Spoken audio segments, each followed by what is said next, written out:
if we're paying a license fee, we want to have some input on where the patents are being filed, and we can work out payment fees, a proportion. Either we pay some, or they pay all, or we pay all. It depends upon the type of agreement and company we're working with. How about you start now, you said trade secrets you don't want to know, I understand that. What about after arising technology? Dave, how much would you work with, do you think, a university person? You get the original patent portfolio, whatever patents are filed, and now you're going to go forward with to commercialize. How much opportunity is there to work with the university person who first came up with it, or is this something that you'd rather take over total control? Well, a good lawyer answer is, it kind of depends. But there's typically an opportunity to continue to work with the researcher.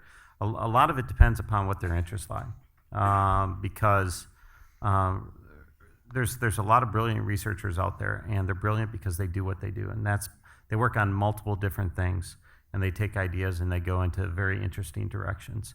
What you have to be cautious about is making sure that the interests in the company and the researcher don't at some point conflict, because you can always run into a situation where you have a researcher who is, here's an idea, at a nice little meeting, and then, decides to run with it a little bit. Or they could diverge and go in a completely different direction, where, now there's a conflict on time, the expectations for that researcher.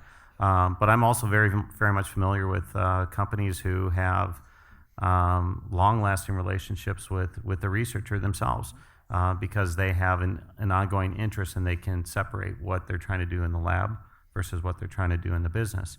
It depends on the personal nature of that relationship.